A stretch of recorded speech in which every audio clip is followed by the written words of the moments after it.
트럼프 대통령의 폭탄 발언에 세계가 충격에 빠졌습니다. 6년 만에 대한민국을 방문한 트럼프 대통령.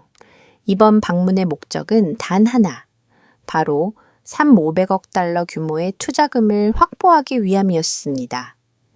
불과 이틀 전 일본에게 5,500억 달러의 투자금과 그 투자 수익의 90%를 미국이 차지한다고 발표한 미국 정부. 전 세계 전문가들은 한국도 일본처럼 투자금을 모두 빼앗길 것이라고 예상했습니다. 그러나 경주에 도착한 트럼프의 발언은 전 세계를 경악하게 만들었습니다. 그는 이렇게 말했습니다. 대한민국의 핵잠수함 건조를 승인하겠습니다. 도대체 무슨 일이 벌어진 걸까요? 모두가 미국에 굴복할 때 한국만이 달랐던 이유. 지금부터 그 이야기를 시작합니다. 한국은 자신들을 너무 과대평가하고 있는 것 같군. 저는 서류를 탁자에 던지며 말했습니다. 2025년 7월 14일 워싱턴 해군성 지하회의실. 긴급히 소집된 12명의 고위 관계자들 앞에서였습니다. 안녕하세요. 저는 미해군성 정책심사 부국장 매튜 로렌스입니다. 30년간 핵 확산 방지 업무를 담당해온 이 분야 최고 전문가입니다.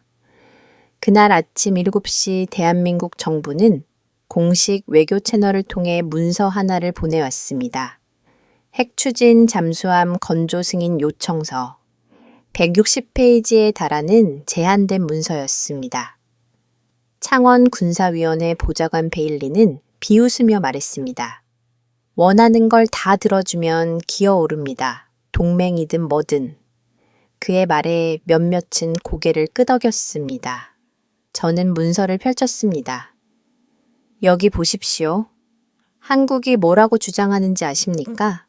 자체 개발한 소형 모듈 원자로 잠수함을 움직이겠다는 겁니다. 전농축 우라늄 5%만 있으면 된다고요. 회의실은 냉소로 가득 찼습니다. 해군 기술 분석관 토스리가 조심스럽게 손을 들었습니다. 부국장님, 그런데 제출된 데이터를 보면 데이터요. 제가 말을 끊었습니다. 토머스, 자네는 한국이 정말 우리가 모르는 사이에 그런 기술을 개발했다고 믿나? 토머스는 입을 다물었습니다. 저는 말을 이었습니다. 2021년 오커스 체제 이후 핵추진 기술은 오직 영국과 호주에게만 공유되었습니다. 70년 원칙이죠. 한국은 훌륭한 동맹이지만 동급은 아닙니다. 핵은 금기입니다. 베일리는 덧붙였습니다. 한번 허용하면 일본도 독일도 모두가 요구할 겁니다. 회의는 30분 만에 끝났습니다. 결론은 검토 불가. 저는 직인의 도장을 찍으며 생각했습니다. 한국이 우리 수준에 도달하려면 적어도 50년은 더 걸릴 거라고. 그런데 몇 시간 뒤 이상한 일이 벌어졌습니다. 백악관 국가안보보좌관에게서 전화가 왔습니다. 매투, 한국 제안서 반나네. 방금 불가 판정 내렸습니다. 다시 봐. 대통령이 직접 관심을 표명했어. 전화가 뚝 끊겼습니다. 트럼프 대통령이 관심을 갖는다. 저는 서류를 다시 꺼냈어요. 이번엔 부록까지 꼼꼼히 읽기 시작했죠. 대한민국은 한국형 소형 모드 원자로 KSMR 기술을 독자 개발했으며 냉각 효율 118%를 달성했다. 잠깐 110%라고요? 우리 최신 버지니아도 105%가 한계인데 저는 계속 읽었습니다. 소음 감소율 92% 냉각 손실 0.003% 불가능한 숫자들이었습니다. 저는 즉시 토머스를 불렀어요. 이 데이터 검증 가능한가 한국이 실험 영상도 첨부했습니다. 대전 국방과학연구소에서 촬영한 거예요. 조작일 거야. 분석해봐. 저는 창밖을 바라봤습니다. 포토맵 강 너머로 링컨 기념관이 보였죠. 30년 경력 중 처음으로 확신이 흔들렸습니다. 만약에 이 숫자가 사실이라면 다음 날 새벽 토마스가 재무실로 뛰어들어왔습니다. 얼굴이 하얗게 질려 있었죠. 부국장님 영상 분석 결과입니다. 조작이었지. 그가 고개를 저었습니다. 아닙니다. 진짜예요. 여러상 카메라 압력 게이지 모든 데이터가 일치합니다. 저는 의자에 털썩 주저앉았습니다.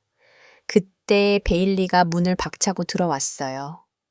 매튜 하는 거야. 한국 제안을 재검토한다는 소문이 벌써 상원까지 퍼졌어. 조니 데이터를 봐. 데이터고 뭐고 상관없어. 핵각 상금지 조약이 무너지면은 책임질 거야. 베일리가 책상을 내리쳤습니다. 그러자 토스가 조용히 말했죠. 보좌관님, 한국이 쓰겠다는 우라늄 농축도는 5%입니다. 무기로는 못 씁니다. 그래도 핵은 핵이야. 베일리가 나가고 저는 혼자 남았습니다. 비망욕을 꺼내 적기 시작했죠. 7월 15일, 한국의 기술이 예상을 뛰어넘었다. 우리가 그들을 막을 수 있을까? 아니 막아야 하는 걸까? 일주일이 지났습니다. 그리고 폭탄이 터졌죠. CIA 긴급 보고서였습니다. 러시아가 한국에 비밀 제안을 했다는 내용이었어요. 분석관이 지도를 펼치며 설명했습니다. 북극 공동해양기술연구소 설립 제안서입니다. 한국이 수락하면 북극 항로의 50%를 러시아가 장악하게 됩니다. 중국은 제가 물었어요. 이미 접촉했습니다. 창하이 조선소 공동사용권과 히토류 독점 공급을 제안했다고 합니다. 제 손이 떨렸습니다. 북극 항모의 패권이 러시아로 넘어간다면 미국의 태평양형 전략은 무너질 거였어요. 그때 주미 한국 국방무관 김현수 대령이 찾아왔습니다. 부국장님 다시 한번 부탁드립니다. 대령, 이미 답은 필라델피아 조선소에서 시연하겠습니다. 직접 보시면 생각이 바뀔 겁니다. 김 대령이 서류를 하나 더 건넸어요. 이건 저희가 개발한 원자로 상세 설계도입니다. 그리고 하나 더 말씀드리자면 러시아 제안에 대한 답변 시한이 다음 달입니다. 위협이었죠. 품위 있는 위협. 저는 도면을 펼쳤습니다. 복잡한 회로도와 냉각 시스템이 그려져 있었죠. 그런데 한 가지 특이한 점이 있었어요. 모든 명칭에 한글과 영어가 아닌 한국식 용어로 적혀 있었습니다. KSMR 3호기, 한국형 소형 모듈 원자로 전농축 연료봉, 교체 주기 15년 최대 자망시간 무제한 믿을 수 없는 성능이었습니다. 김 대령이 말했어요. 부국장님, 이건 무기가 아닙니다. 그저 조용한 엔진일 뿐이죠. 하지만 여전히 해결가 필요하지 않습니까? 맞습니다. 그래서 미국의 승인이 필요한 겁니다. 하지만 승인이 없다면 그는 말끝을 흐렸습니다.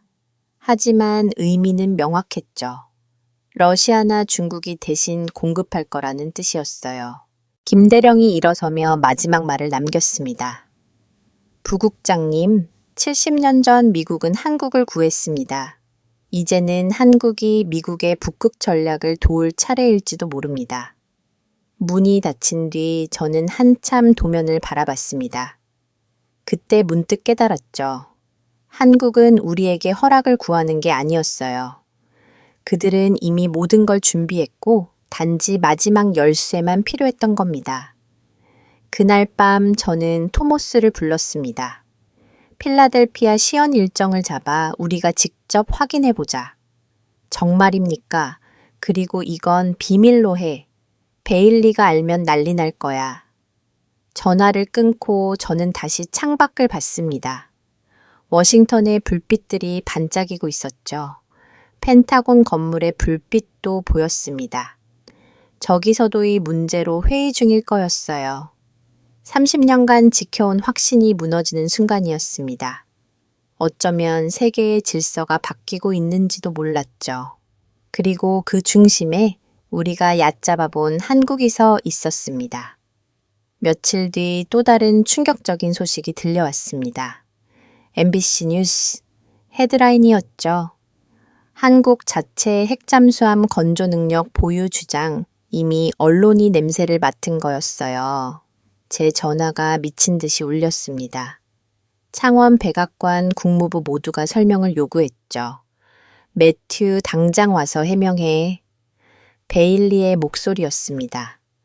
저는 서류를 챙기며 중얼거렸습니다. 한국은 자신들을 과대평가한 게 아니었어. 우리가 그들을 과소평가했던 거야. 그리고 한 가지 더 깨달았죠. 이제 선택은 우리가 하는 게 아니었습니다. 한국이 우리를 선택할지 아니면 다른 누군가를 선택할지의 문제였어요. 케임의 주도권이 넘어간 순간이었어. 정상회담 생중계를 보던 제 커피잔이 바닥에 떨어졌습니다. 2025년 9월 3일 백악관 이스트룸 트럼프 대통령이 이재명 한국 대통령과 공동기자회견을 하던 중이었죠. 원래는 형식적인 우호 발언들로 끝날 예정이었습니다. 그런데 한 기자가 질문을 던졌어요. 대통령님, 한국의 핵 추진 잠수함 요청에 대해 어떻게 생각하십니까? 트럼프가 잠시 멈췄습니다. 그리고 말했죠. 우리는 한국의 요청을 긍정적으로 검토할 수 있습니다. 그들은 신뢰할 수 있는 동맹이니까요. 제 사무실 전화가 미친 듯이 울리기 시작했습니다. 첫 전화는 베일이었어요. 매튜, 일이 벌어진 거야. 나도 방금 봤어. 대통령이 미쳤어. 사전 협의도 없이 전화를 끊자마자 국무부 국방부 CIA가 연달아 전화를 걸어왔죠. 모두가 같은 질문을 했습니다. 이게 공식 입장이냐고요? 30분 뒤 긴급 화상회의가 소집됐습니다. 크리는 15명의 고위 관료들 얼굴이 떴죠. 국가안보보좌관이 먼저 입을 열었습니다. 대통령님 발언은 즉흥적이었습니다. 공식 정책 변경은 아닙니다. 그런데 바로 그 순간 또 다른 속보가 떴어요. 청와대 대변인 긴급 성명이었죠. 대한민국 정부는 트럼프 대통령의 전형적 발언을 환영하며 조속한 시일 내로 공급 협의를 시작하길 희망합니다. 회의실이 술렁거렸습니다. 한국이 공을 우리 코트로 던진 거였어요. 이제 우리가 대답해야 했죠. 베일리가 화면 속에서 소리쳤습니다. 이건 함정이야. 한국이 대통령 발언을 이용하는 거라고. 하지만 국방부 차관이 반박했어요. 함정이든 아니든 대통령이 공개적으로 말씀하셨습니다. 이제 번복할 수 없어요. 저는 조용히 듣고만 있었습니다. 머릿속엔 다른 생각이 맴돌았죠. 트럼프가 정말 즉흥적으로 말한 걸까? 아니면 계산된 발언이었을까? 회의가 끝나자마자 백악관에서 전화가 왔습니다. 대통령 비서실장이었어요. 매투 대통령님이 직접 만나고 싶어 하신다. 1시간 뒤 저는 대통령 집무실에 있었습니다. 트럼프는 창밖을 바라보고 있었죠.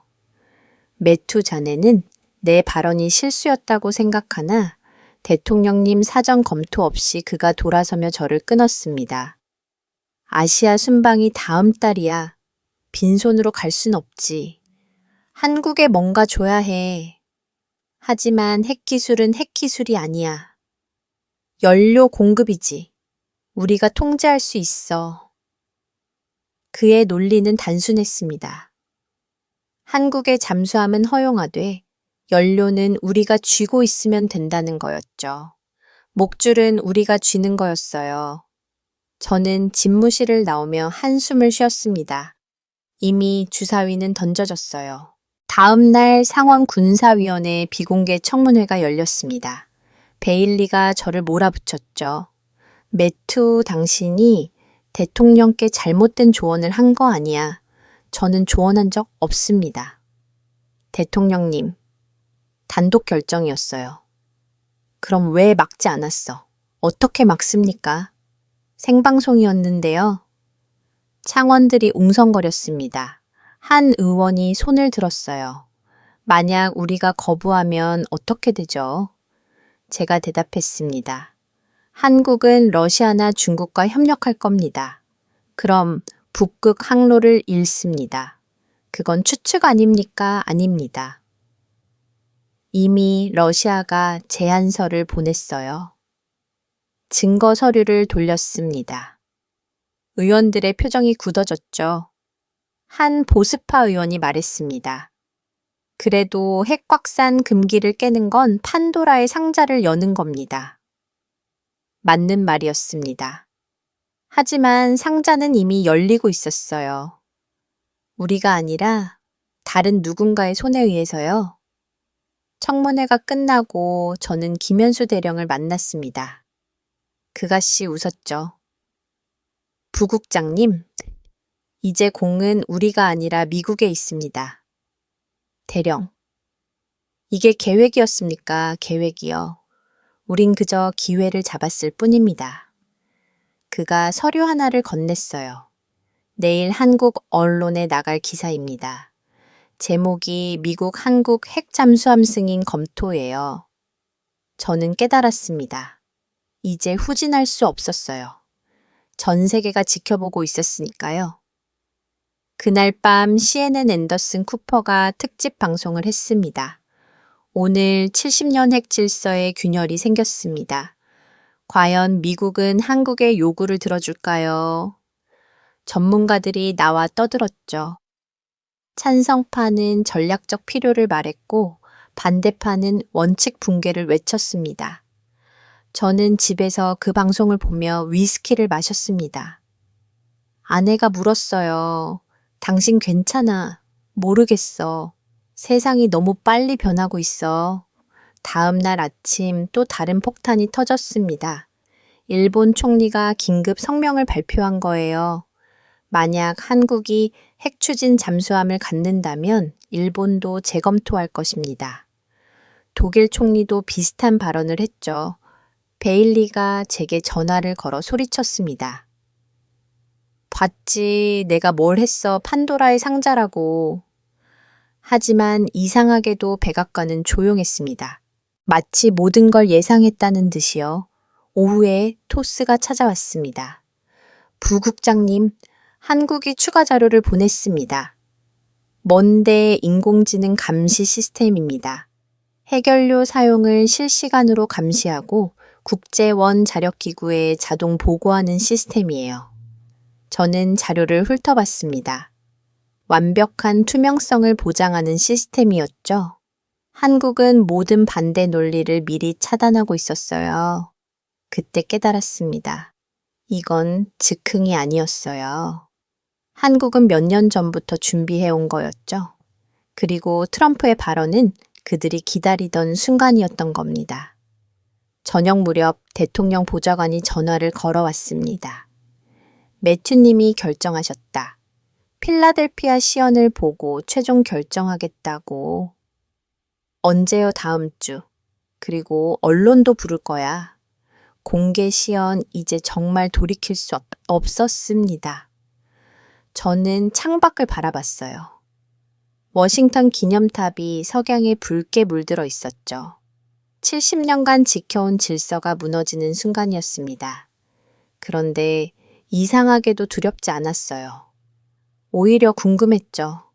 한국이 정말 그만한 기술을 가졌을까? 그날 밤 저는 일기에 썼습니다.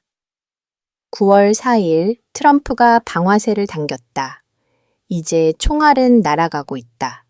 문제는 표적이 무엇인지 아무도 모른다는 것이다. 한국인가 러시아인가 아니면 우리 자신인가 다음 날 뉴욕타임스 헤드라인이 떴습니다.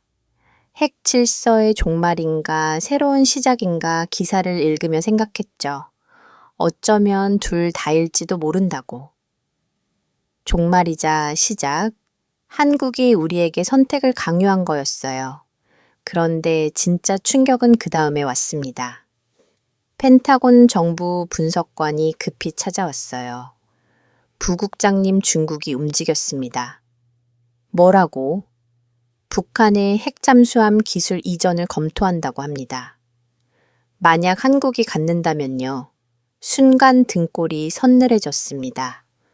도미노가 쓰러지기 시작한 거였어요. 한국 하나 때문에 전 세계의 균형이 무너질 수도 있었죠. 저는 즉시 백악관에 보고했습니다. 그런데 대통령의 대답은 의외였어요.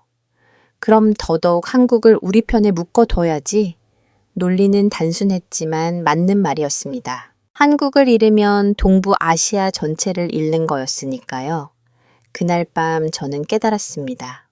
우리가 한국을 시험하는 게 아니었어요. 한국이 우리를 시험하고 있었던 겁니다. 대전에서 날아온 금속 케이스가 제 책상 위에 놓였을 때 저는 이미 결론을 내리고 있었습니다. 조작일 거라고요.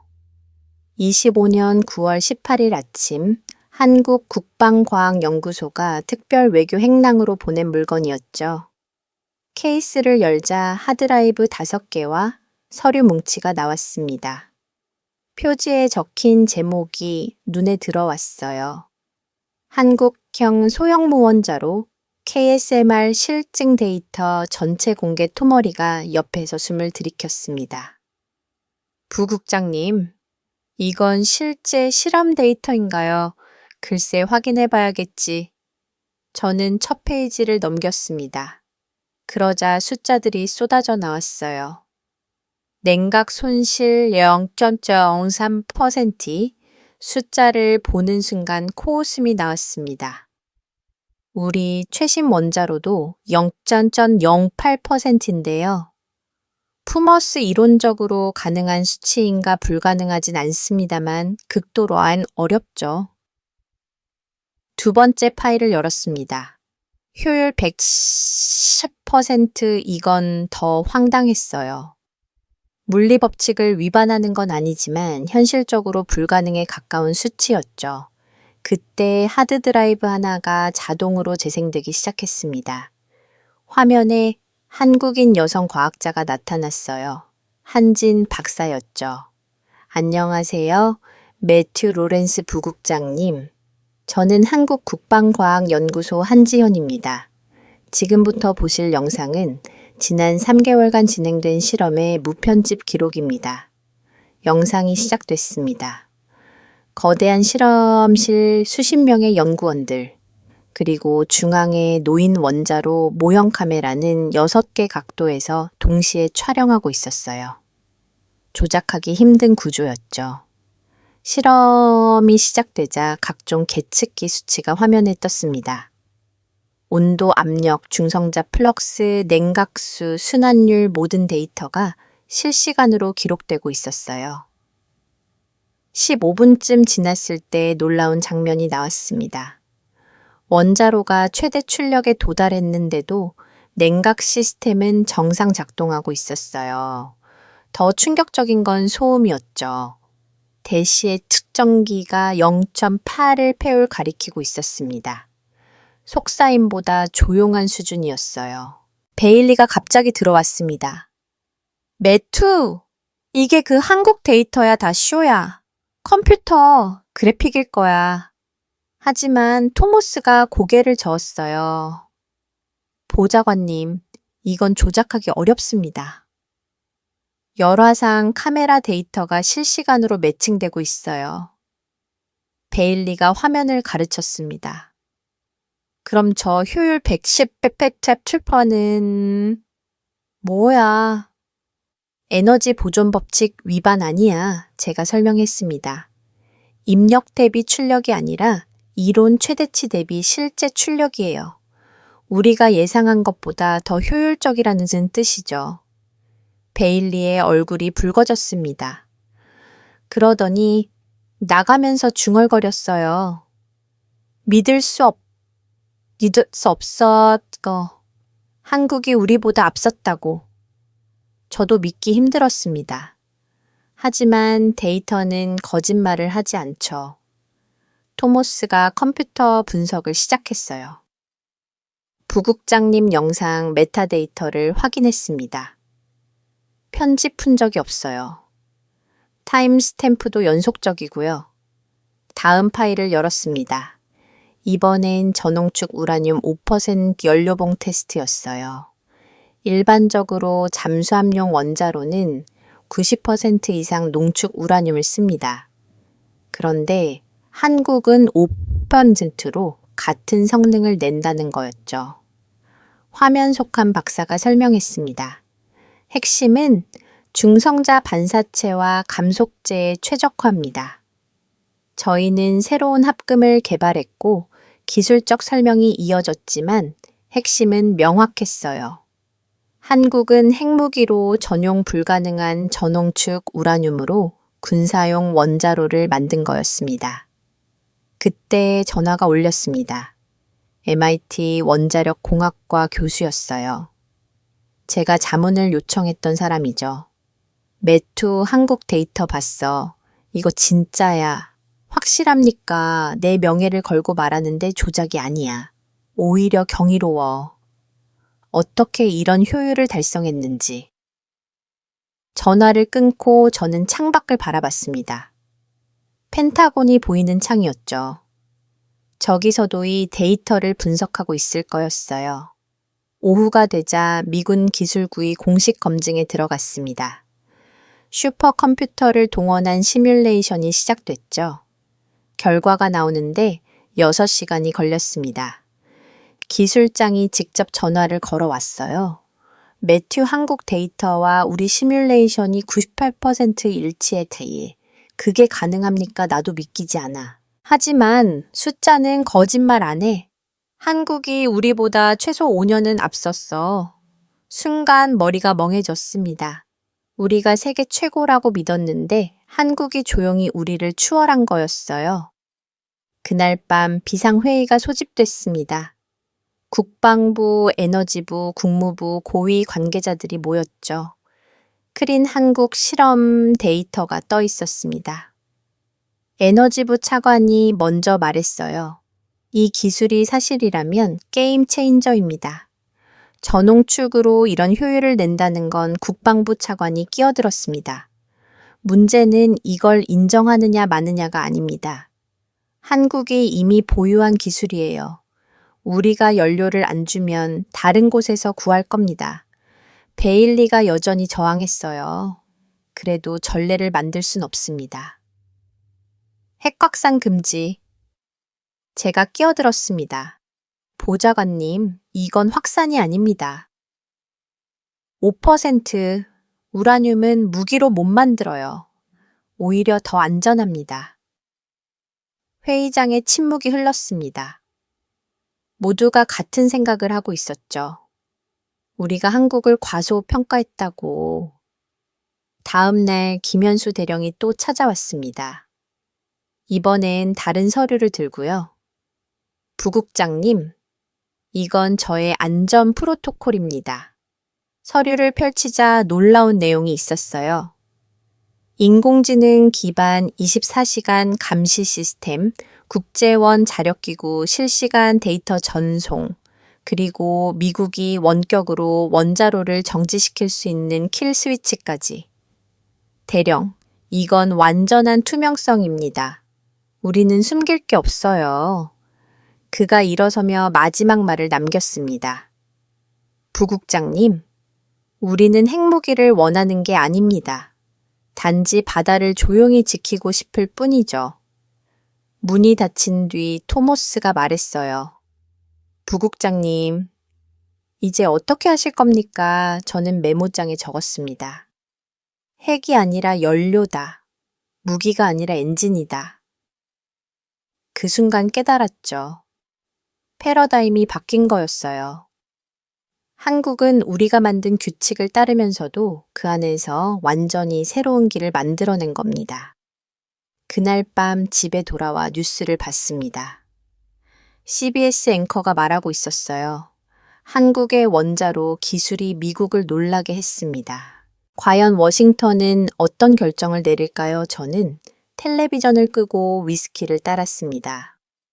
30년간 핵 정책을 다뤄왔지만 이런 상황은 처음이었어요. 한국이 기술로 우리를 압도한 거였죠. 아내가 물었습니다. 당신 표정이 이상해. 무슨 일 있어? 한국이 우리를 앞질렀어. 그게 나쁜 거야. 저는 대답하지 못했습니다. 나쁜 건지 좋은 건지 아직 판단이 서지 않았으니까요.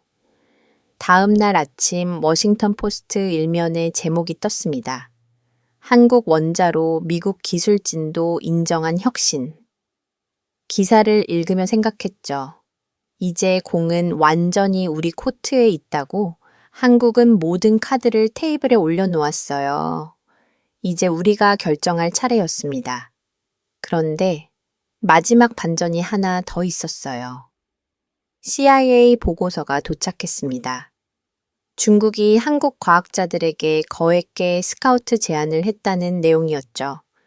기술만이 아니라 사람까지 빼가려는 거였어요. 저는 즉시 백악관에 보고했습니다.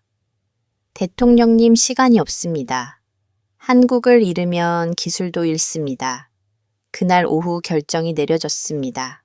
필라델피아 공개 시연을 보고 최종 판단하기로. 하지만 저는 이미 알고 있었죠.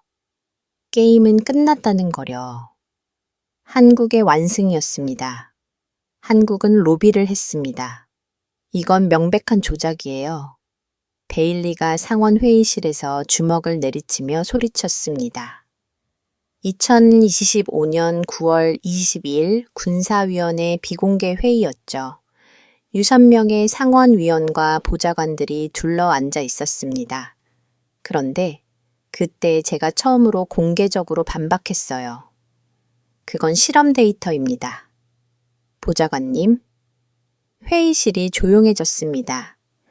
30년 경력 중 제가 상원 보좌관과 정면 충돌한 건 처음이었죠. 베일리의 얼굴이 붉어졌어요. 매튜를 드는 겁니까? 편을 드는 게 아니라 사실을 말하는 겁니다. MIT, 해군, 기술, 에너지부 모두 검증했어요. 조작이 아닙니다. 창원위원 하나가 손을 들었습니다. 텍사스 출신 보수파 의원이었죠. 부국장. 그럼 당신은 한국에 핵기술을 줘야 한다고 생각합니까? 전농축 우라늄 연료 공급입니다. 핵무기와는 다릅니다. 그 순간이었습니다. 회의실 문이 열리고 국방부 연락관이 급히 들어왔어요. 얼굴이 창백했죠. 긴급 보고입니다. 러시아가 한국에 공식 제안을 보냈습니다. 그가 서류를 테이블에 올려놓았어요. 북극 공동해양기술연구소 설립 제안서라는 제목이 선명했습니다. 베일리가 서류를 낙차해 읽기 시작했어요. 읽을수록 그의 표정이 굳어졌죠. 러시아가 한국과 함께 북극 잠수함 기지를 만들겠다고 연락관이 고개를 끄덕였습니다. 그뿐 아니라 해결료도 무제한 공급하겠다고 합니다. 조건은 하나, 미국의 제안을 거절하는 것이죠. 순간 회의실에 충격이 퍼졌습니다. 한 의원이 벌떡 일어났어요. 이건 위협이야.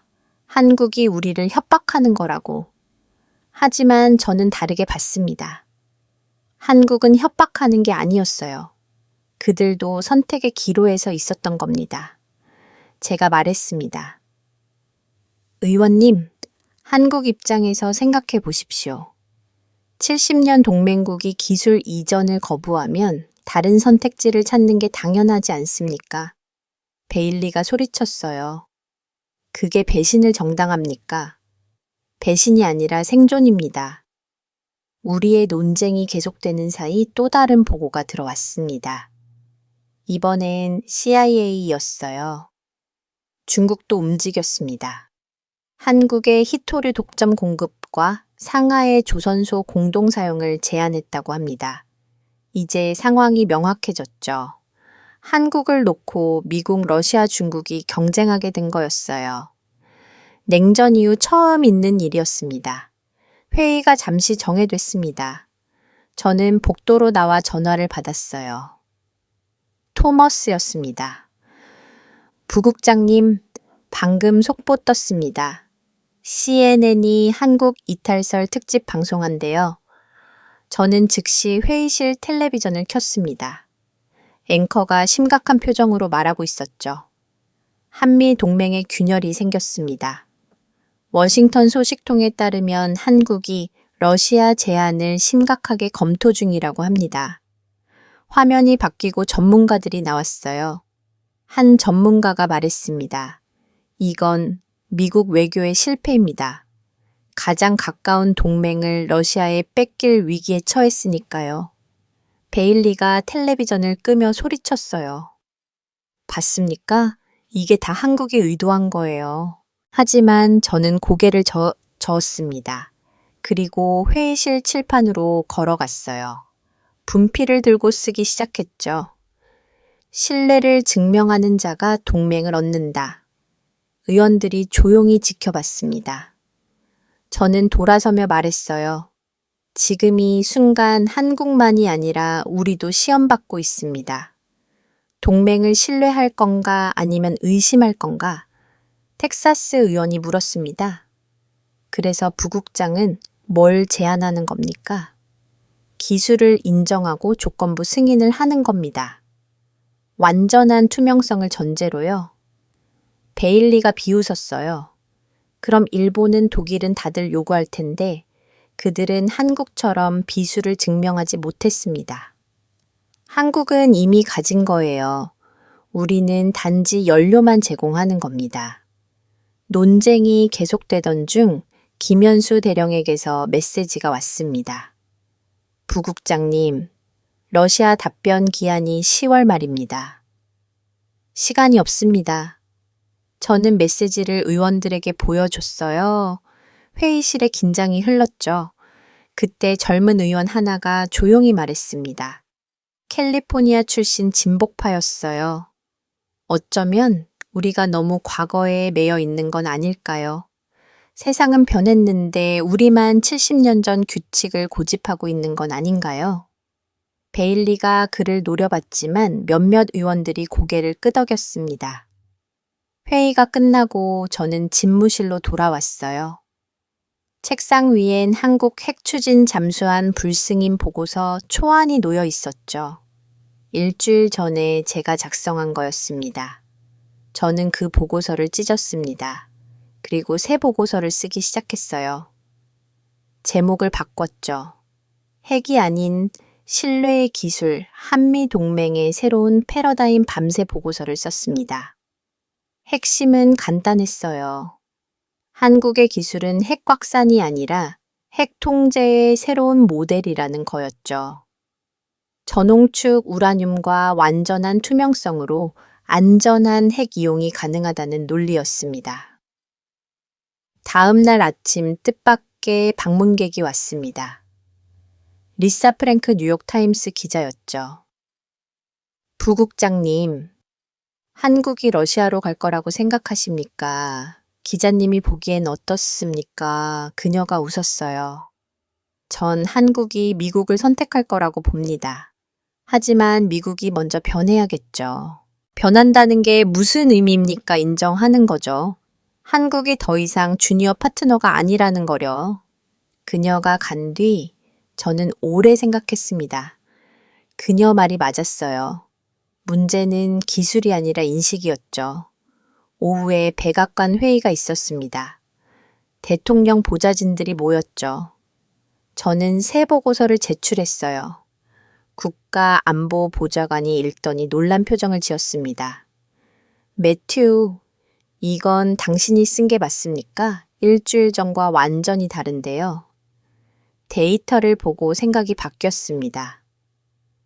무슨 데이터요? 저는 한국 실험 결과와 러시아, 중국 제안서를 테이블에 펼쳤어요. 이 데이터들이 말해줍니다. 한국을 막을 수 없다고요. 그럼 함께 가는 게 맞습니다. 백악관 비서실장이 끼어들었어요. 하지만 의회가 반대하면 의회도 북극을 러시아에 넘기고 싶지는 않을 겁니다. 그때 대통령 보좌관이 태블릿을 들어 보였습니다. 방금 한국 여론조사 결과가 나왔습니다. 미국이 거부하면 러시아와 협력해야 한다. 68% 순간 회의실이 조용해졌습니다. 한국 국민들마저 우리를 압박하고 있었어요. 그날 저녁 저는 김현수 대령을 만났습니다. 비공식 만남이었죠. 대령 솔직히 말해 주십시오. 한국은 정말 러시아와 협력할 준비가 되어 있습니까? 그가 잠시 침묵하다가 말했어요. 부국장님, 우리는 70년간 미국과 함께 했습니다. 하지만 세상이 변했어요. 이제 우리도 선택할 권리가 있습니다. 그게 위협입니까? 아닙니다. 현실이죠. 그가 일어서며 마지막 말을 했습니다. 부국장님, 한국은 미국을 배신하고 싶지 않습니다. 하지만 미국이 먼저 한국을 인정해야 합니다. 동급으로요. 그가 떠난 뒤 저는 포토맥 강을 바라봤습니다. 물결이 저녁 햇살에 반짝이고 있었죠. 그때 깨달았어요. 이건 기술 이전 문제가 아니었습니다. 이건 존중의 문제였죠. 우리가 한국을 진정한 파트너로 인정하느냐 마느냐의 문제였습니다. 그날 밤 트럼프 대통령이 직접 전화를 걸어왔어요. 매투세 보고서 봤어. 제목이 마음에 드는 군. 신뢰의 기술이라. 대통령님, 이제 결정하셔야 합니다. 알아. 필라델피아 시연이 성공하면 승인할 거야.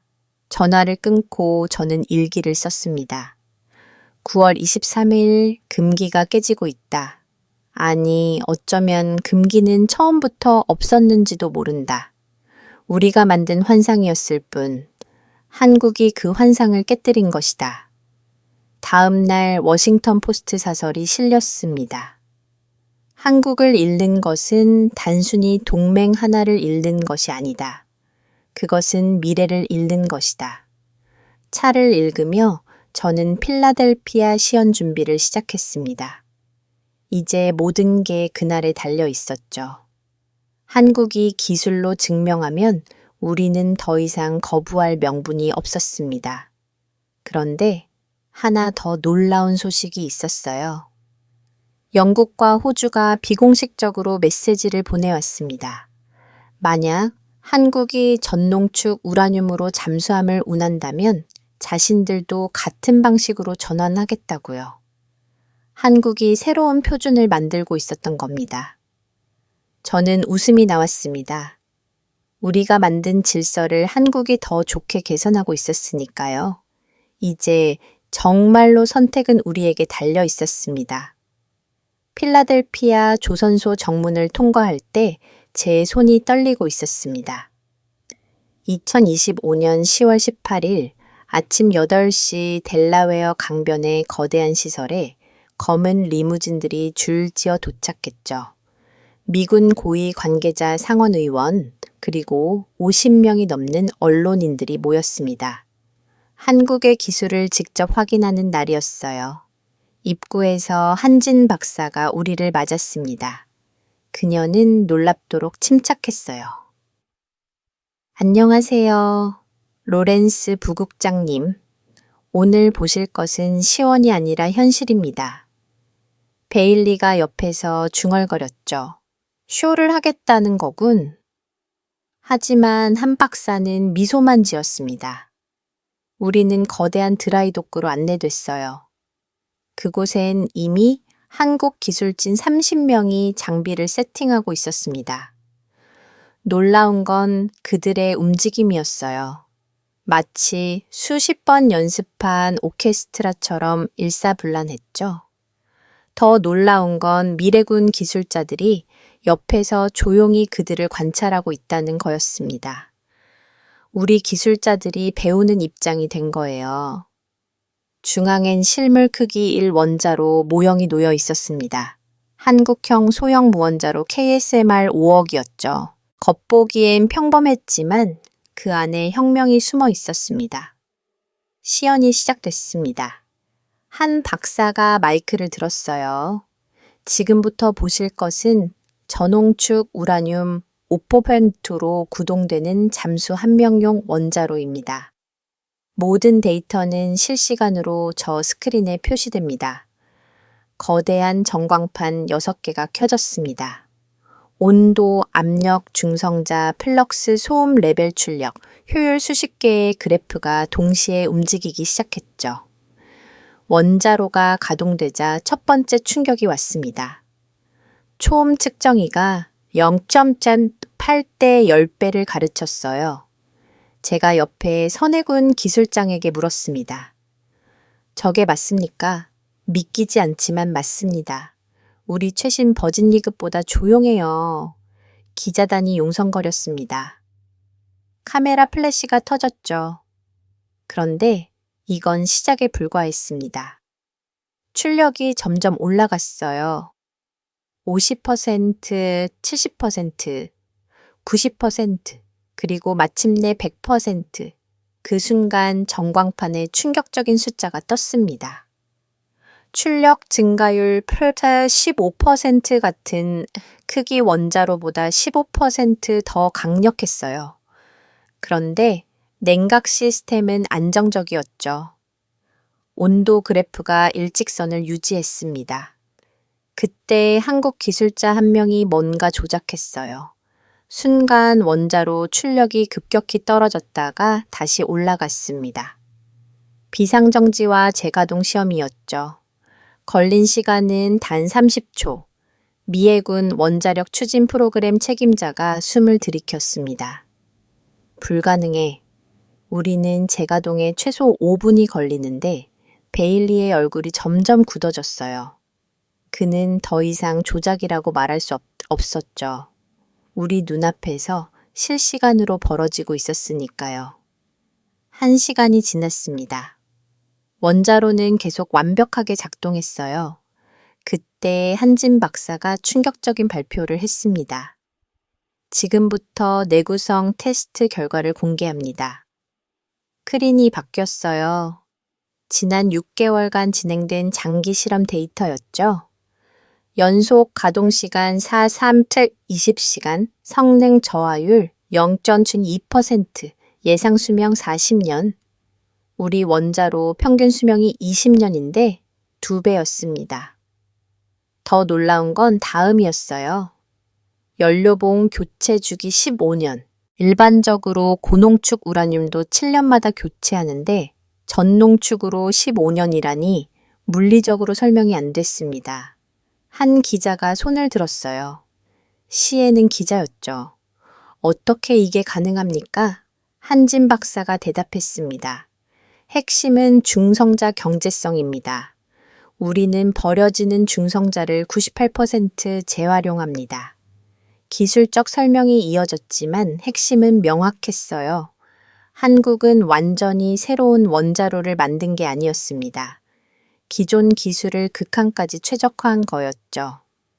그때 검증단장이 일어섰습니다. 미래군 원자력 추진 프로그램 총책임자였죠. 공식 발표합니다. 모든 데이터가 검증됐습니다. 청능 기준 120% 충족입니다. 순간 조선소가 조용해졌어요. 120%라는 건 우리가 요구한 것보다 훨씬 뛰어나다는 뜻이었죠. 시연이 계속됐습니다. 이번엔 안전 시스템이었어요. 한국 기술자가 태블릿을 조작하자 원자로가 즉시 정지했습니다. 이건 원격 킬 스위치입니다. 미국이 언제든 정지시킬 수 있어요. 그리고 다른 화면이 켜졌죠. 실시간으로 국제원 자료 끼고 서버의 데이터가 전송되고 있었습니다. 완벽한 투명성이었어요. 점심시간이 됐지만 아무도 자리를 뜨지 않았습니다. 모두가 화면에 못 박힌 듯 써 있었죠. 그때 한국 기술진이 마지막 시연을 준비했습니다. 북극 환경 시뮬레이션이었어요. 영하 50도 수십 년미터 조건입니다. 약한 조건이 설정됐습니다. 그런데 원자로는 전혀 영향받지 않았어요. 오히려 차가운 환경에서 효율이 더 올라갔죠.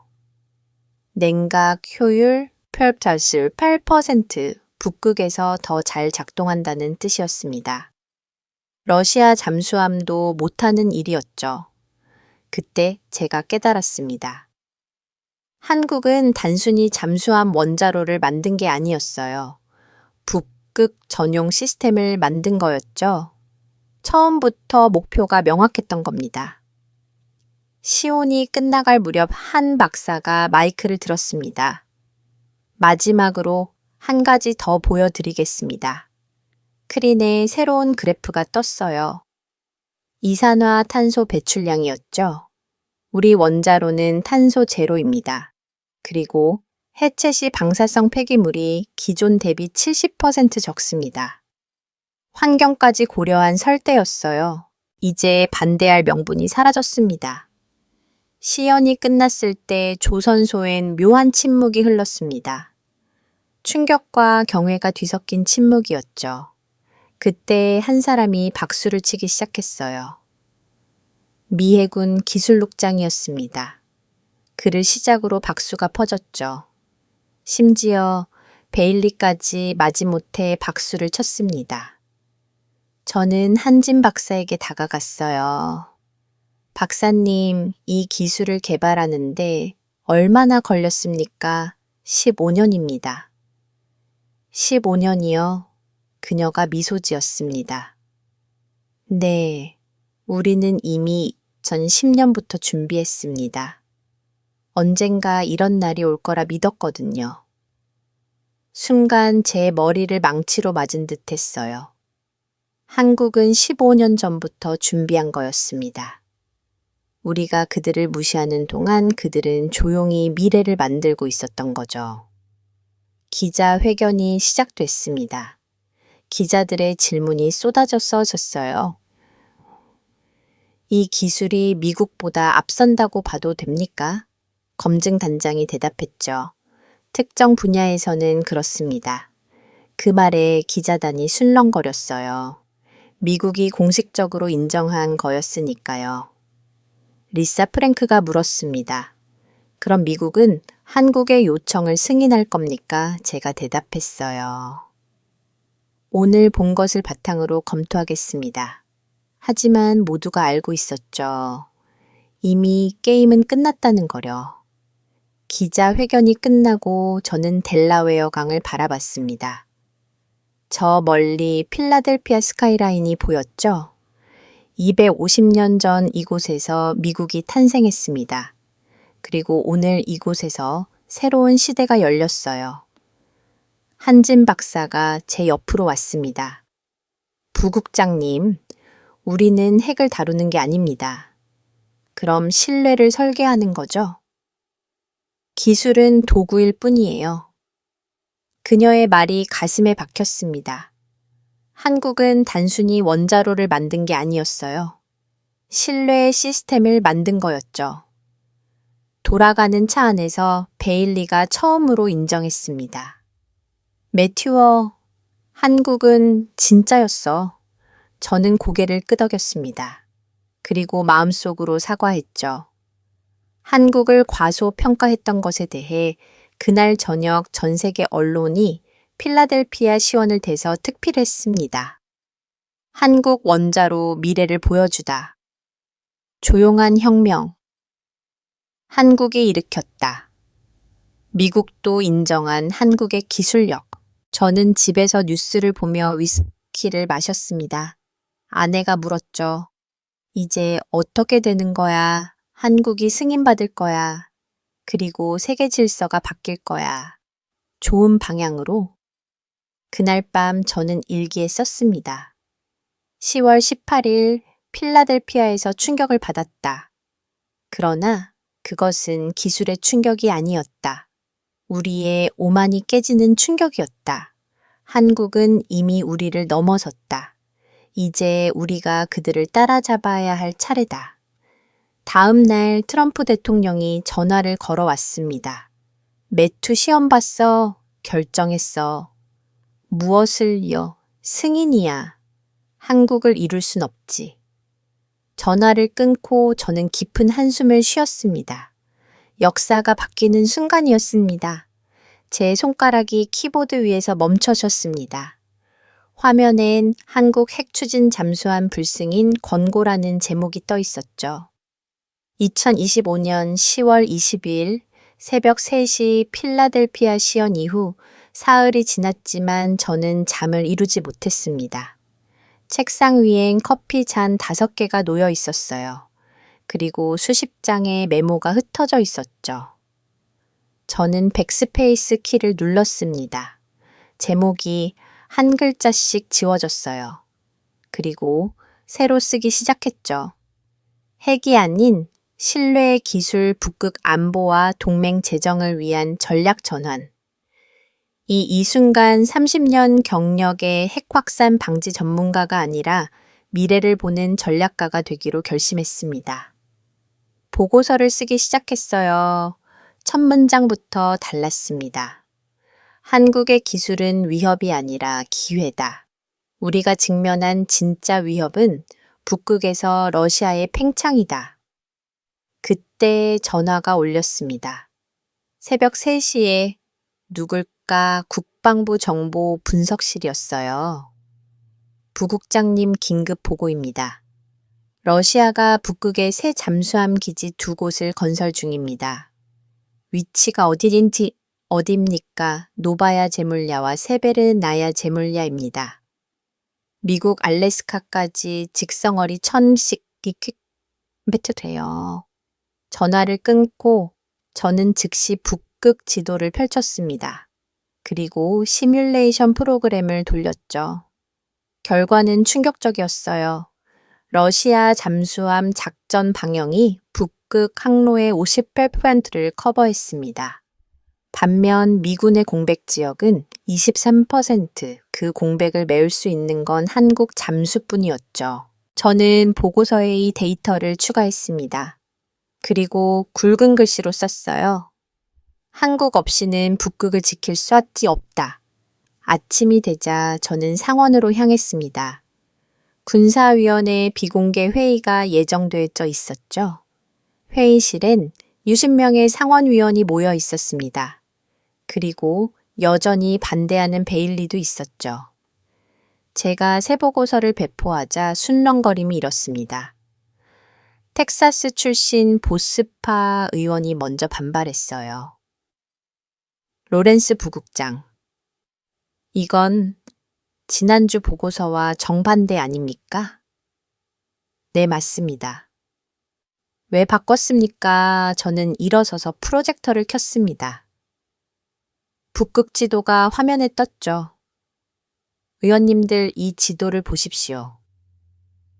빨간색이 러시아 세력권, 파란색이 미국 회색이 공백입니다. 회색 부분이 너무 컸습니다. 의원들의 표정이 굳어졌죠. 만약 한국이 러시아와 손잡으면 어떻게 될까요? 클릭 한 번으로 시뮬레이션이 바뀌었습니다. 회색이 모두 빨간색으로 변했어요. 북극 전체가 붉게 불들었죠. 반대로 한국이 우리와 함께 한다면 이번엔 회색이 파란색으로 바뀌었습니다. 균형이 맞춰졌죠. 베일리가 끼어들었습니다. 그래도 핵 확산은 제가 글을 끊었어요. 보좌관님, 이건 확산이 아니라 억제입니다. 무슨 궤변입니까? 저는 새로운 슬라이드를 띄웠습니다. 한국의 투명성 시스템이었죠. 한국은 실시간 감시 원격 정지 전농축 사용으로 완벽한 통제 시스템을 만들었습니다. 이건 확산이 아니라 새로운 비역산 모델입니다. 캘리포니아 출신 진보파 의원이 손을 들었어요. 그럼 다른 나라들도 같은 요구를 하면 같은 조건을 충족시키면 됩니다. 기술 검증 완전 투명성 전농축 사용. 한국이 기준을 만든 겁니다. 논쟁이 1시간 넘게 계속됐습니다. 그때 국방부 연락관이 급히 들어왔어요. 긴급 속보입니다. 중국이 북한의 핵잠수함 기술 이전을 공식 제안했습니다. 회의실이 얼어붙었습니다.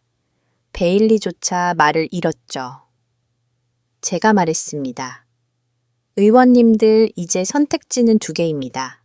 한국과 함께 새로운 질서를 만들거나 그 질서와 함께 무너지거나. 텍사스 의원이 물었어요. 부국장은 정말 한국을 신뢰합니까? 아닙니다. 저는 데이터를 신뢰합니다. 저는 필라델피아 시연 영상을 틀었습니다. 0.7벨, 118%, 효율 15년 연료 주기 숫자들이 화면을 채웠죠. 이 숫자들이 거짓말합니까? 아무도 대답하지 못했습니다. 회의가 끝날 무렵 상원 군사위원장이 결론을 내렸어요. 표결하겠습니다. 한국 핵추진 잠수함 조건부 승인에 찬성하는 분 12명이 손을 들었습니다. 과반이었죠. 베일리가 자리를 박차고 나가며 소리쳤어요. 역사의 죄를 짓는 겁니다. 하지만 저는 조용히 대답했죠. 아니요. 역사를 만드는 겁니다. 오후에 백악관 상황실 회의가 있었습니다. 대통령, 국무장관, 국방장관, CIA 국장이 모였죠. 저는 새 보고서를 브리핑했습니다. 트럼프 대통령이 먼저 물었어요. 매튜, 간단히 말해줘. 한국 없이 북극을 지킬 수 있어? 아닙니다. 한국이 러시아로 갈 가능성은 우리가 거부하면 80%입니다. 대통령이 고개를 끄덕였습니다. 그럼 답은 나왔네. 국무장관이 우려를 표했어요. 하지만 국제사회 반발이 제가 끼어들었습니다. 장관님, 오히려 한국 모델이 새로운 국제 표준이 될 수 있습니다. 전홍축과 투명성으로 안전한 핵 이용이 가능하다는 걸 증명하는 거죠. CIA 국장이 태블릿을 들어 보였어요. 방금 들어온 정보입니다. 영국과 호주가 한국 방식 도입을 검토한대요. 순간 상황실이 조용해졌습니다. 한국이 만든 기준이 세계 표준이 되려는 거였어요. 대통령이 일어섰습니다. 결정했어. 한국 승인이야. 단 조건이 있어. 무엇입니까? 미국이 연료 공급을 독점한다. 그리고 북극 작전 정보를 공유한다. 타협점이었죠. 한국은 기술을, 미국은 통제권을 갖는 구조였습니다. 회의가 끝나고 저는 김현수 대령에게 전화했어요. 대령, 좋은 소식이 있습니다. 승인입니까? 조건부입니다. 연료는 미국이 독점 공급합니다. 잠시 침묵이 흘렀어요. 그리고 김 대령이 말했죠. 받아들이겠습니다. 신뢰는 시간이 만드는 거니까요. 그의 성숙한 대응에 저는 놀랐습니다. 한국은 당장의 완전한 자유보다 장기적 신뢰를 선택한 거였어요. 그날 저녁 저는 펜타곤에서 특별 브리핑을 했습니다. 미군 수뇌부가 모인 자리였죠. 합참이 물었습니다. 로렌스 부국장 한국 잠수함이 정말 북극에서 작전 가능합니까? 그들의 원자로는 영하 50도에서 오히려 효율이 올라갑니다. 해군 모 총장이 놀랐어요. 그럼 우리보다 북극에 적합하다는 겁니까? 특정 조건에서는 그렇습니다. 인정하기 어려운 현실이었지만 사실이었죠. 브리핑이 끝날 때 합참이 말했습니다. 패러다임이 바뀌었군요. 이제 한국은 주니어 파트너가 아니라 동등한 동맹입니다. 제가 마무리했죠. 밤 10시 저는 집무실로 돌아왔습니다. 책상 위엔 아침에 쓰다만 보고서가 있었어요. 저는 마지막 장을 추가했습니다. 결론, 한국의 기술은 미국에 대한 도전이 아니라 함께 만들어갈 새로운 질서의 초석이다. 우리는 통제자가 아닌 파트너가 되어야 한다. 그것이 진정한 동맹의 의미다. 보고서를 마치고 창밖을 봤습니다. 워싱턴 기념탑이 달빛에 빛나고 있었죠. 그때 문득 한진 박사의 말이 떠올랐어요. 신뢰를 설계하는 거죠. 이제 저도 깨달았습니다. 한국은 단순히 잠수함을 만든 게 아니었어요. 새로운 동맹 관계를 설계한 거였죠. 그리고 우리는 그 설계에 동의한 겁니다. 다음 날 아침 뉴욕타임스 헤드라인이 떴습니다. 미국 핵독점 시대 종료 선언. 하지만 더 정확한 제목은 이거였을 겁니다. 미국 동등한 동맹 시대의 개막 기사를 읽으며 저는 커피를 마셨습니다. 쓴맛이 났지만 상쾌했어요. 진실을 인정하는 건 쓰지만 필요한 일이니까요. 그때 토마스가 들어왔습니다. 부국장님, 한국에서 추가 자료를 보냈습니다. 뭔데 차세대 원자로 설계도예요. 효율 130%를 목표로 한대요. 저는 웃음이 나왔습니다. 한국은 이미 다음을 준비하고 있었어요. 투머스, 우리도 준비해야겠어. 뭐려 배우는 거야. 한국에게서 그의 눈이 커졌지만 고개를 끄덕였죠. 그날 오후 베일리가 찾아왔습니다. 의외로 차분했어요. 매튜 당신이 오았을지도 모르겠어. 무슨 뜻입니까? 세상이 변했어. 우리만 과거에 머물러 있었던 거야. 그가 떠난 뒤 저는 일기를 썼습니다. 10월 22일 전략을 전환했다. 아니, 인식을 전환했다. 한국은 적이 아니라 동료다. 경쟁자가 아니라 협력자다. 이제 우리는 함께 미래를 만들어 갈 것이다. 그것이 진정한 동맹의 길이다. 저녁 무렵. 한진 박사에게서 이메일이 왔습니다. 부국장님 감사합니다. 신뢰를 선택해 주셔서 우리는 실망시키지 않을 겁니다. 짧은 메시지였지만 무거운 약속이 담겨 있었죠. 저는 답장을 보냈습니다. 박사님, 우리도 신뢰받을 수 있는 동맹이 되겠습니다. 그날 밤 워싱턴은 조용했습니다. 하지만 저는 알고 있었죠. 조용한 혁명이 일어났다는 걸. 그리고 그 혁명의 중심에 한국이 있었다는 걸 이제 남은 건 공식 발표뿐이었습니다. 제시도 핵확산 위험 없음. 국제원 자력기구 사무총장이 인증서에 서명하는 순간 백악관 프레스룸에 플래시가 터졌습니다. 2025년 10월 27일 오후 2시 미국, 한국 그리고 국제원 자력기구가 공동 기자회견을 열었죠. 200명의 기자가 모인 역사적 순간이었습니다. 저는 단상 왼쪽에 앉아 있었고 오른쪽엔 한 박사가 있었어요. 참모총장이 문서를 들어 보였습니다. 대한민국의 전농축 우라늄 원자로는 국제 비역산 체제에 완전히 부합합니다. 농축도 5%는 무기 전용이 불가능합니다. 첫 번째 데이터가 공식 확인된 순간이었죠. 크린의 숫자가 떴습니다. 농축도 5.0%, IAEA 인증 완료. 다음은 미해군 대표 차례였습니다. 원자력 추진 프로그램 총책임자가 마이크를 잡았어요. 필라델피아 시험 검증 결과를 발표합니다. 한국형 원자로는 모든 성능 기준을 초과 달성했습니다. 두 번째 데이터가 화면에 떴죠. 소음 수준 0.8대 8대 10. 세계 최저 기록 기자들이 웅성거렸습니다. 그때 한진 박사가 태블릿을 들어 보였어요. 지금 이 순간에도 실시간 데이터가 전송되고 있습니다. 화면이 바뀌었습니다.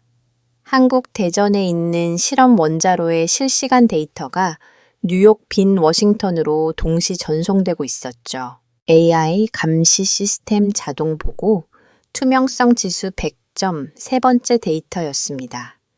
완벽한 투명성의 증거였죠. 그때 리사 프랭크가 손을 들었습니다. 뉴욕 타임스 수석 기자였죠.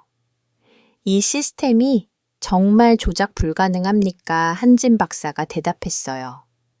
블록체인 기술로 모든 데이터가 암호화되어 저장됩니다. 조작하려면 전 세계 서버를 동시에 해킹해야 돼요. 그러자 사무총장이 공식 인증서를 낭독했습니다. 권위의 순간이었죠. 국제원자력기구는 대한민국의 잠수함 명 원자로가 비역산 의무를 완전히 준수함을 인증합니다. 도장이 찍혔습니다. 역사적 순간이었어요. 기자석에서 박수가 터져 나왔죠. 심지어 평소 냉소적인 기자들까지 박수를 쳤습니다. 지혜의 응답이 시작됐습니다. CNN은 기자가 물었어요. 미국은 왜 입장을 바꿨습니까? 제가 마이크를 잡았습니다. 데이터가 말해줬습니다. 한국의 기술은 위협이 아니라 새로운 표준이었어요. 그럼 다른 나라들도 같은 기준을 충족하면 됩니다. 한국이 그 기준을 만들었죠. BBC 기자가 이어서 물었습니다. 러시아와 중국의 반응은 어떻습니까? 한진 박사가 대답했어요. 우리는 모든 국가와 협력할 준비가 되어 있습니다. 투명성을 전제로요.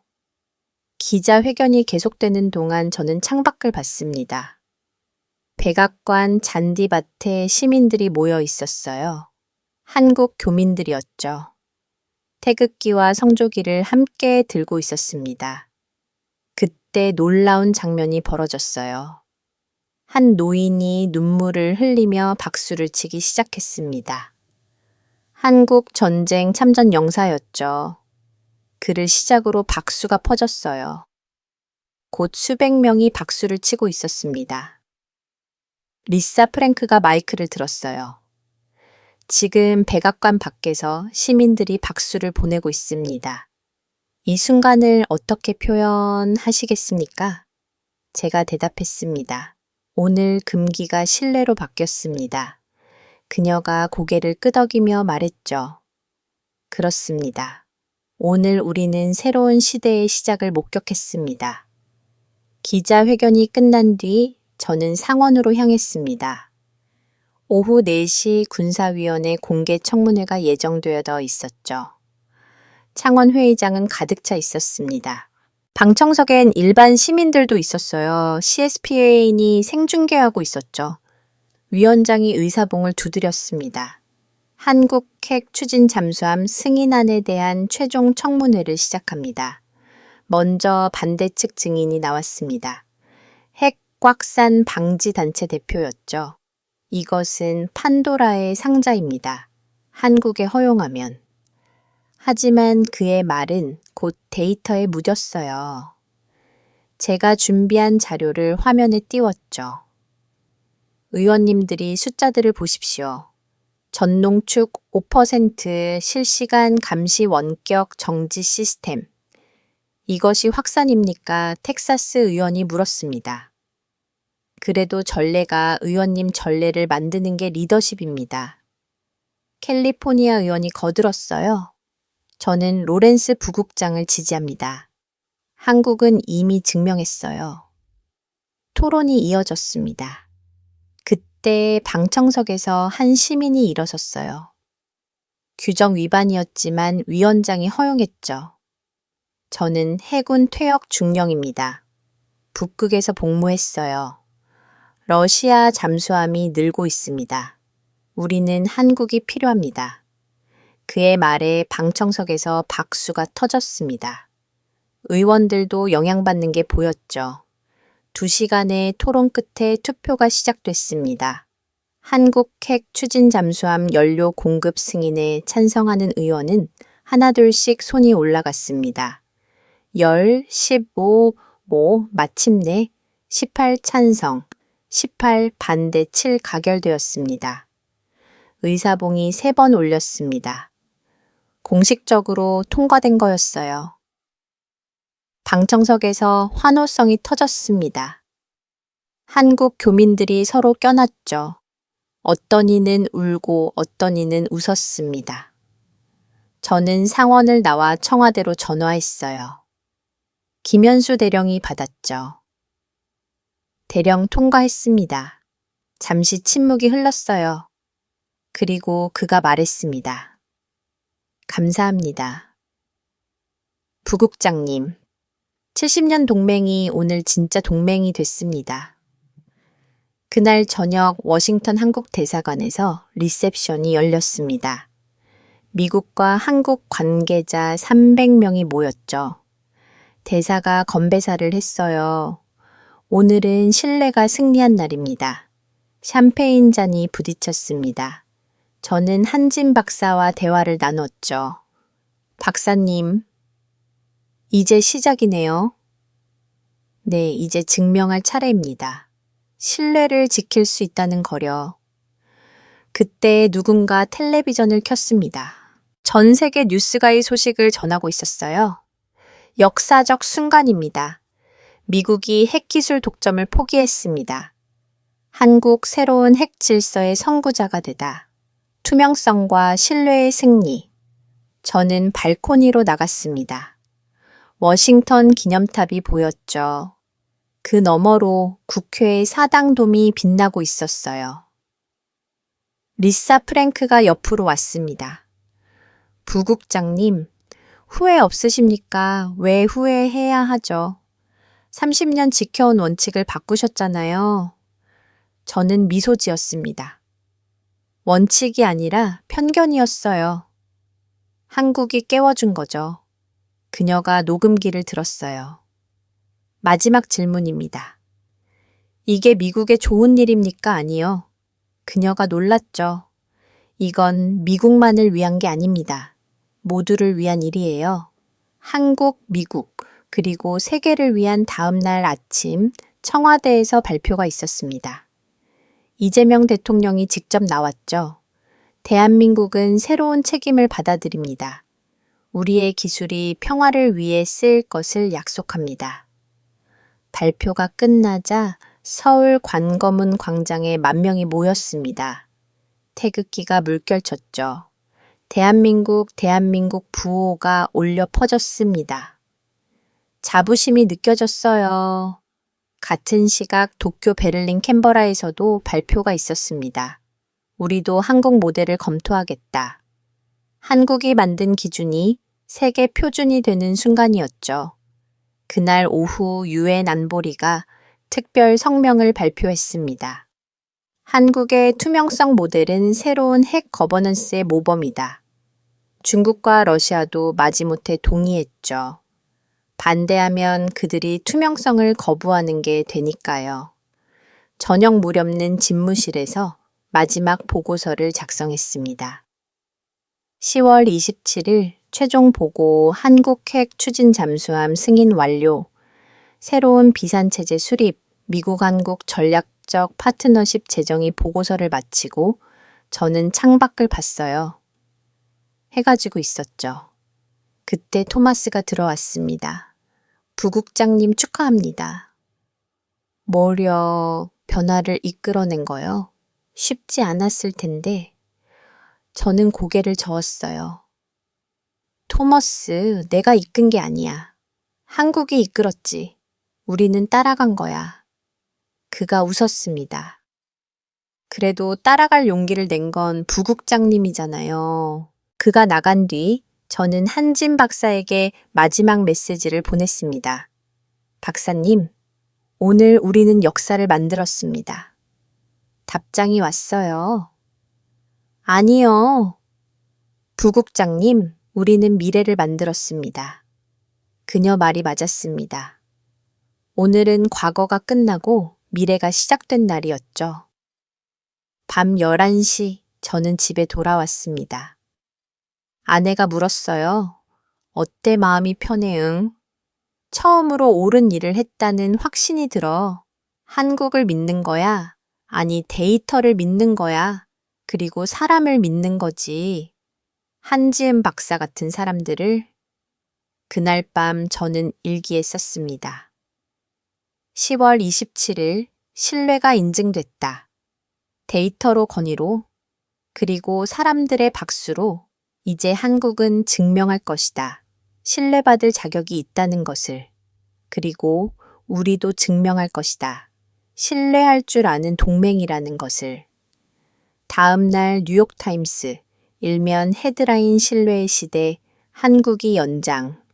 이제 한 장만 남았습니다. 대통령의 최종 발표였죠. 한국의 90 디젤 잠수함 대신 핵 추진 잠수함 건조를 승인한다. 어제 2025년 10월 29일 오후 3시 경주 화백 컨벤션 센터 한미 정상회담 공동 기자회견장 트럼프 대통령이 이재명 대통령 옆에서 발표한 순간이었습니다.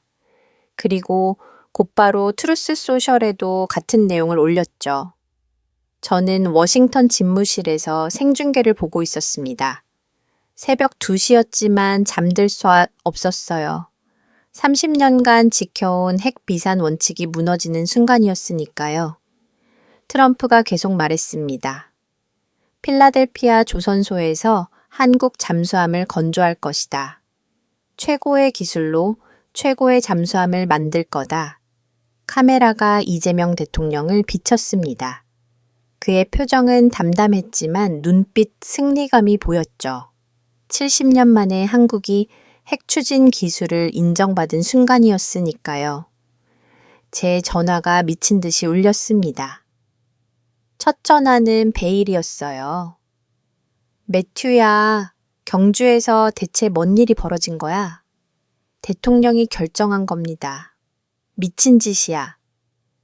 핵 확산 금지 조약은 어떻게 되는 거고, 저는 창밖을 바라봤습니다. 워싱턴은 고요했지만 저는 알고 있었죠. 몇 시간 뒤면 이곳이 발칵 뒤집힐 거라는 거려. 트루스 소셜을 확인했습니다. 트럼프의 포스팅이 이미 100만 뷰를 넘고 있었어요. 한국은 디젤 잠수함으로는 북한과 중국을 막을 수 없다. 핵 추진 잠수함이 필요하다. 미국이 도울 것이다. 최고의 딜간단 명료한 메시지였지만 그 파장은 엄청났죠. 새벽 3시 긴급 화상회의가 소집됐습니다. 국무부, 국방부, CIA, 고위 관계자들이 모두 참여했어요. 국무장관이 먼저 입을 열었습니다. 대통령님이 사전 협의 없이 발표하셨습니다. 이제 우리가 수습해야 합니다. 국방장관이 끼어들었죠. 필라델피아 조선소라고 하셨는데 하나오션이 거기 운영에 참여하고 있죠. 맞습니다. 이미 한국 기업이 들어가 있어요. 저는 조용히 듣고만 있었습니다. 사실 이미 예상했던 일이었으니까요. 필라델피아 시연 이후 결정이 내려질 거라는 걸 알고 있었죠. 아침이 되자 워싱턴이 들끓기 시작했습니다. CNN 속보 트럼프 한국 핵 잠수함 승인, 택칠서 대전한 폭스뉴스, 역사적 결정인가 위험한 도박인가, MIT, 70년 핵 독점 체제 종료, 오전 9시 저는 MBC 스튜디오에 있었습니다. 투데이쇼 긴급 생방송이었죠. 앵커가 단도직입적으로 물었어요. 로렌스 부국장님, 이게 정말 필요한 결정이었습니까? 저는 카메라를 똑바로 봤습니다. 우린 한국을 통제할 수 없었습니다.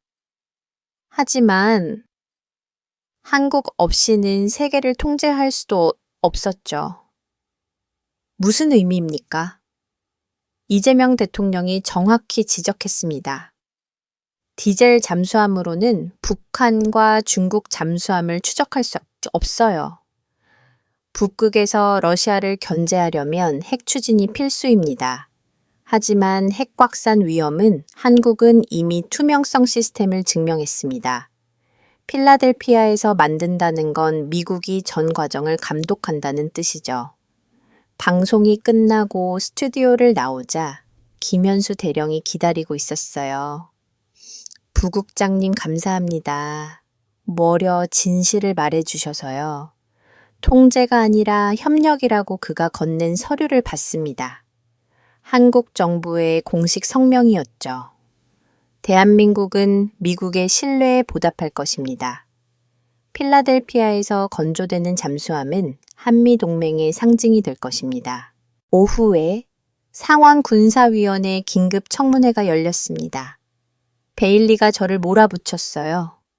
매투, 당신이 대통령을 설득한 겁니까? 아닙니다. 대통령님의 독자 판단이었습니다. 필라델피아 조선소는 왜죠? 하나오션이 이미 참여하고 있고 미국이 전 과정을 통제할 수 있습니다. 텍사스 출신 보수파 의원이 물었어요. 원자력 협정 개정은 어떻게 할 겁니까? 이미 실무진이 작업 중입니다. 전농축 우라늄만 사용하고 미국이 공급을 독점합니다. 청문회가 끝날 무렵 한 의원이 말했습니다. 이미 발표됐으니 되돌릴 수 없겠군요. 네, 이제 앞으로 나가는 수밖에 없습니다. 그날 저녁 경주에서 돌아온 대통령 특별 보좌관이 저를 찾아왔어요. 매튜 대통령님이 전화라고 하셨어. 최고의 딜이었다고. 왜 최고의 딜입니까? 한국을 우리 편에 확실히 묶었고 필라델피아 조선소도 살렸고 중국도 이게 견제했으니까 그의 설명을 들으며 깨달았습니다. 트럼프는 단순히 한국 요청을 들어준 게 아니었어요. 철저히 계산된 결정이었죠. 밤 10시. 저는 집무실에서 마지막 보고서를 작성했습니다. 10월 29일 경주 발표 분석은 필요에 의해 한국 것처럼 보이지만 실제로는 전략적 승리를 거뒀다. 한국은 기술을 인정받았지만 그 대가로 미국의 통제하에 들어갔습니다. 양국 모두 원하는 것을 얻었죠. 보고서를 마친 후 창밖을 바라보며 생각에 잠겼습니다. 워싱턴 기념탑이 달빛에 은은하게 빛나고 있었죠. 그때 한진 박사에게 메시지가 도착했습니다. 부국장님, 우리가 해냈습니다. 짧은 메시지였지만 15년간의 노력이 담겨 있었습니다. 저는 즉시 답장을 보냈습니다. 박사님, 이제 시작입니다. 필라델피아에서 건조될 잠수함이 새로운 시대를 열 겁니다. 그날 밤 저는 일기에 이렇게 적었습니다. 10월 29일 경주에서 역사가 바뀌었다. 트럼프는 핵 독점을 포기함으로써 더 큰 통제력을 얻었고 이재명은 굴복하는 듯 보였으나 원하는 것을 얻었다. 이것이 진정한 외교다. 서로가 이긴 것처럼 보이게 하는 것. 다음 날 아침 7시 전 세계 언론은 이 소식을 대서특필했습니다. BBC는 미국 70년 핵 독점 포기를 보도했고 NHK는 한국 핵수 시대 개막을 알렸습니다. 인민일보는 미국의 이중자태 노출을 비판했죠. 그러나 가장 정확한 분석은 르몽드에서 나왔습니다. 이것은 항복이 아니라 진화다. 미국은 독점 대신 통제를 선택했고 한국은 자주 대신 협력을 선택했다. 오전 9시 백악관에서 공식 브리핑이 있었습니다. 대변인은 이렇게 말했습니다. 필라델피아 조선소에서 건조될 한국 잠수함은 한미동맹 70년 역사의 새로운 상징이 될 것입니다. 기자가 물었습니다. 일본이나 다른 동맹국이 요구하면 한국처럼 기술과 투명성을 증명해야 할까요? 저는 브리핑을 보며 생각했습니다. 한국이 이긴 건가, 미국이 이긴 건가, 아니 둘 다 이긴 것이다. 그것이 진정한 동맹의 의미니까. 필요에 의한 항복 아니요. 필요에 의한 협력이었습니다. 그리고 오늘 10월 30일 저는 이 회고록을 마무리하며 깨닫습니다. 세상은 변했고 우리도 변해야 했다는 것을. 한국이 우리에게 그것을 가르쳐 줬다는 것을. 대한민국이 잘하고 있다고 생각하신다면 한국 최고라고 응원해 주세요. 대한민국이 아직 멀었다고 생각하신다면 힘내라고 응원의 댓글을 남겨주세요.